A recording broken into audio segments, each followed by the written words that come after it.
começa do período da amamentação até a desamamentação. Então, esse período se desenvolve o traço de caráter oral. Pode falar. O oral, sabe quem é o oral? Um exemplo para você identificar e não esquecer mais. Lembra do Jô Soares? Ele era um bebezão grandão, né? Isso. Perninha curtinha, um rostinho de criança. Então, o oral, ele é a pessoa que é mais arredondada, né? Você olha, você consegue ver que é tipo assim, ó, eu sou reto aqui. O oral, tipo, geralmente é mais caído o ombro, assim, é arredondadinho. O rosto é redondo. Você tá vendo o nosso rosto? Os olhos, aquele gatinho de Shrek, não tem? Os olhinhos do Shrek? É os olhos do oral. Isso. Aqui, ó, você tá vendo o nosso rosto? O formato dele, no geral, não é uma redondinha. Tem gente que tem bem redondinho, não tem? Nós somos mais... Aqui é mais alongado. O alongado, um pouco mais alongado, nessa parte do rosto é mais esquizoide, um pouco mais de alongamento. Aquele que é bem redondinho mostra bem a questão da oralidade, né? E em questão dos olhos ali, olha nos olhos. Tira um pouquinho do óculos, amor. Ó, os olhos do Mike, tá vendo que são diferentes dos meus? São caidinhos, churequinho. O dele, ó, a oralidade dele está nos olhos, olha só. Ele é um olhinho pequenininho, churequinho, que até às vezes... vai, assim, ele conecta, mas Didão, dá né? tipo Chorão. assim, meio... Não tem quando as sobrancelhas do Shrek ficava assim, oh, tipo pedindo, assim? Até um pouquinho, parece meio triste, assim, é o olhar do oral, né? Em relação aos dentes, vocês estão vendo aqui, ó, a boca bem aberta quando sorri, mostrando todos os dentes quando fala. Abertinho também, né? Esse é o oral. O do Michael, o oral, assim, ó, ele praticamente não fecha a boca quando ele não tá falando. A boca sempre entreaberta.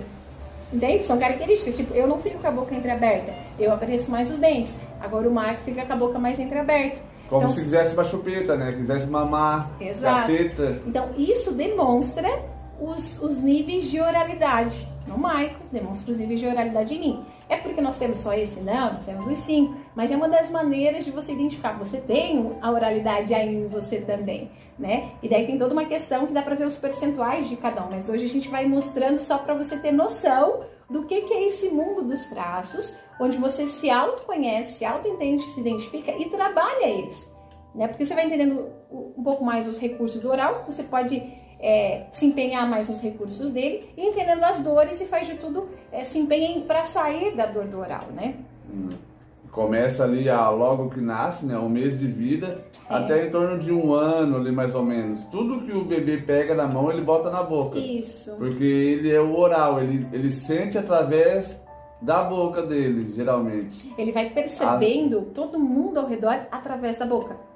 Né? E nisso, até eu estava vendo, amor, a boca é a questão bem clara pra gente entender, mas não é só a boca, é os sentidos.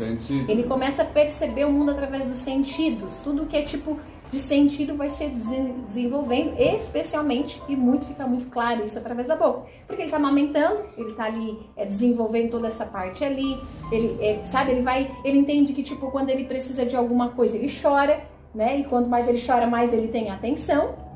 O Antunes, seja bem-vindo. Né? Então, o bebê precisa de alguma coisa. Como é que ele faz? Ele chora. Então, ele entende que é um baita recurso. Quando ele chora, quando ele abre a boca, ele tem aquilo que ele quer suprido. Né? Então, ali está sendo desenvolvida a oralidade daquela criança, daquele ser humano. E, como eu falei, o oral, ele é aquela pessoa mais fofinha, mais arredondadinha.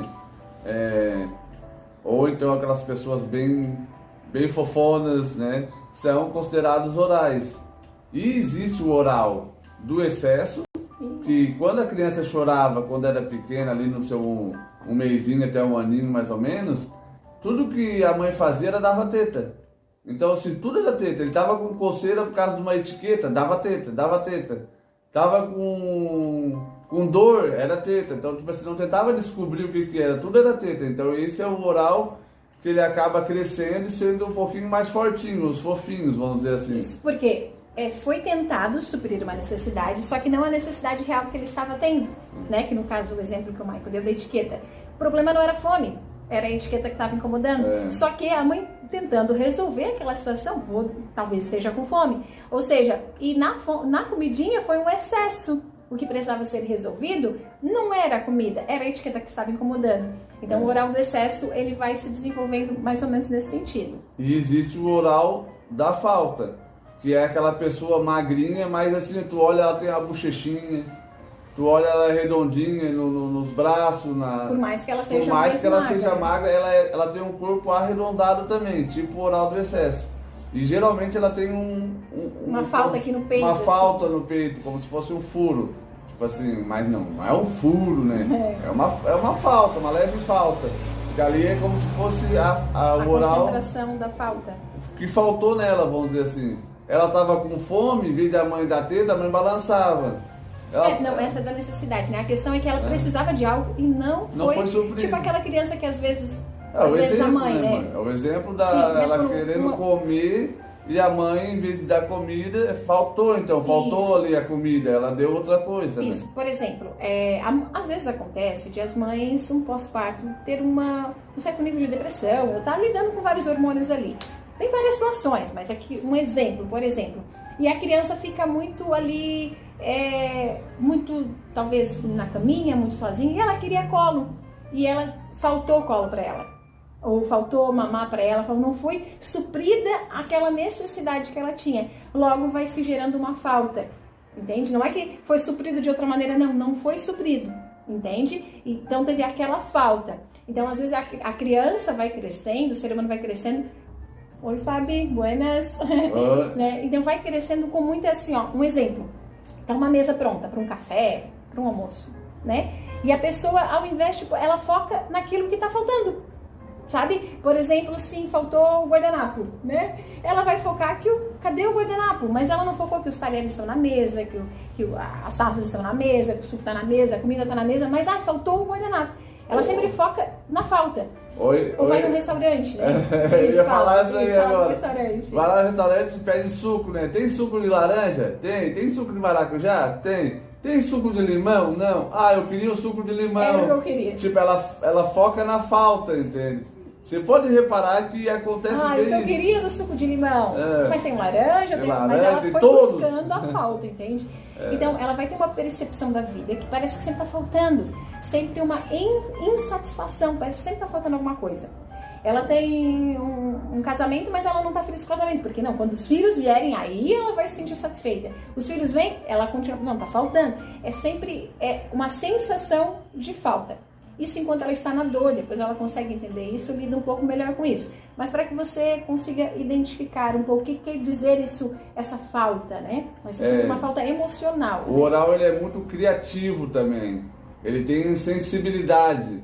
Não tem... Você que vai na igreja, geralmente as irmãzinhas do coque, né, ou sem coque, elas são mais fortinhas, mais gordinhas, e elas às vezes sentem algo de Deus e elas vêm e transmitem para você. Por quê? Porque eles têm sensibilidade, eles são das emoções. O negócio dele é emoção, não tem nada de razão. Intensidade, e quando fala criatividade, sempre na pegada do criativo em relação às emoções. É uma profundidade emocional nas interações com as pessoas. Ele sente muito o que a outra pessoa está sentindo. Ele se comunica através da fala, se comunica através do abraço. Ele gosta do abraço, ele gosta do toque, ele está sempre te tocando. Oi, Valdirene, Érica, sejam bem-vindos. Estamos falando dos traços de caracteres que todos nós temos. Ele tem uma capacidade de adaptação gigante. Ele gosta de trabalhar no meio de pessoas. Gosta de estar com pessoas. Lembra que o esquizoide gosta de trabalhar sozinho, no mundo das ideias, no mundo da lua, vamos dizer dele ali. Criatividade. O oral já é o contrário. Se você vê uma pessoa arredondadinha, tipo o Jô Soares, como a gente estava falando, ou parecido, pessoas arredondadas, os ombros, o rosto, as pernas, tipo assim, trabalhando sozinha, pode ter certeza que essa pessoa não está legal. E um detalhe, quando a gente lembra do exemplo do Jô Soares, é que ele é um extremo, ele tinha bastante oralidade. Ele tinha bastante oralidade. Você pode ter essa oralidade e dizer assim, mas eu não sou o Jô Soares, eu não tenho o aspecto bem dele. É que talvez você não tenha tanto